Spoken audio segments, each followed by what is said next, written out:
Hi, I'm Bob from Creative Arms. I'm going to talk about rimfire suppressors, specifically rimfires, and then we're going to do another video on pistols and high power rifles.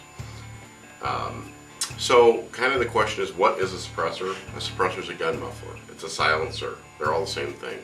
So silencer is what the ATF uses for the term. Gun muffler is kind of my favorite thing because silencers aren't really silent. They're regulated by the NFA branch, the ATF, since 1934. Each suppressor, gun muffler, whatever you want to call it, silencer, requires a $200 tax stamp per suppressor. So basically you have to buy a suppressor, register it with the serial number off that suppressor, and then that registration fee, you get a stamp back, and it's $200. There are several types of suppressors. What we're going to really talk about is the two most popular, which are K-baffle types and monocores. There's lots of ways to make suppressors. I mean, you could use your imagination, you could use lots of different materials, but basically the two ways to do it is you use a K-style baffle and a monocore. Baffles are generally stacked in a tube, and they basically slow down air and heat, and that makes the gun quieter. So for our examples, this is a Silencer Co. And then this is our Creative Arms K-baffle stack. When suppressors are mounted to the gun with the rimfires, they're generally direct thread. So this is a Ruger 2245. Always make sure that guns are empty and clear. You don't want to accidentally shoot yourself or a friend. And when we say direct thread, that means that this suppressor actually threads right onto the barrel directly. The common threads on American guns for rimfires are 1/2x28. European guns, there are some different ones, so there may be a thread adapter required for those types of guns. Don't put a rimfire suppressor on a high power rifle. So this is an example of what happens if you put a 22 suppressor on an AR, or actually it was an M16, and do a mag dump. The pressure is too high for the baffles to survive for a long period sustained fire, and then that kind of builds a back pressure up and the tube will explode. So it's really dangerous. Don't try it. So if it says it's rated for 22 long rifle, 17 HMR, 22 mag, used on those calibers, don't try to be a test dummy and do this. We did this on purpose, by the way. They do make some quick detach mounts, like for AR-15s and things, but like I said, for the rim fires, 95% of them are going to be 1/2-28, and it's going to be a direct thread. So we can talk about materials. You can make suppressors out of different materials. So the most common are probably stainless steel, aluminum, Inconel, and titanium. So what's the advantage of those materials? Well, aluminum is light, and for rimfire stuff it's plenty strong.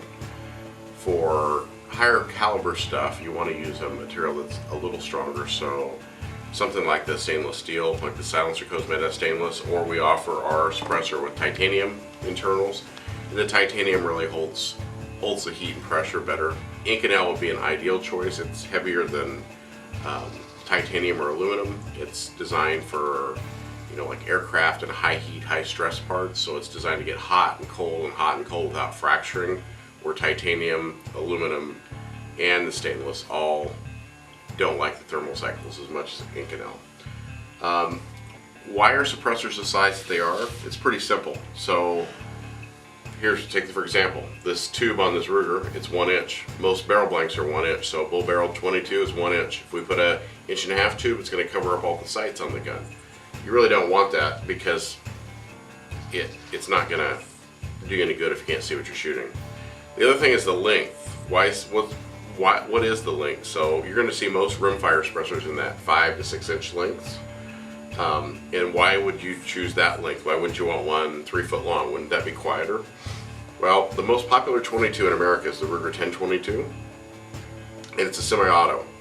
And you reach a certain point with the length of the suppressor where there's as much noise coming out of the chamber as there is at the end of the barrel. So the suppressor manufacturers have recognized that, hey, we need to come up with a length that's easy to maneuver, like with a handgun or with a rifle, so we aren't sticking out really far for hunting. And you also reach a point where the length doesn't have any benefit. So that's why suppressors are about that 5 to 6 inch length in 22s. So how are they built? As I mentioned, there are two main types. There are some other ways to do things, but the two that you'll see in the market are the K baffle and the monocore. So the K baffle, you have these little baffles and they load in. So this is the muzzle end, so they look like a letter K. So then they drop in.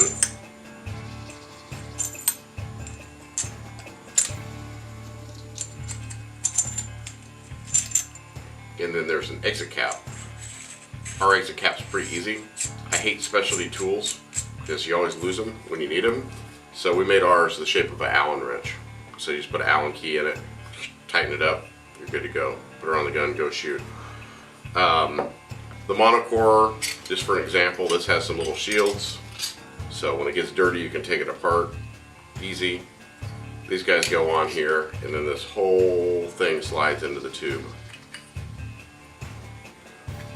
You gotta kind of line them up here.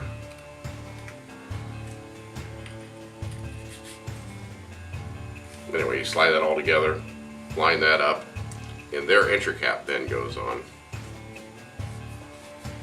And that's how the monocores come apart.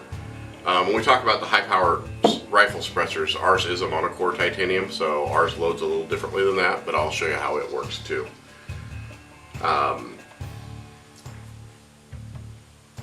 So check out the other video. We're going to go outside and we're going to demo the suppressors. We're going to use a little break action gun. It'll be kind of fun. Just so you can kind of see the difference. We're going to use the RWS Subsonic. That's my favorite because it's clean. We're going to use the American Eagle, and then we're going to do some Aguila regular high power 22.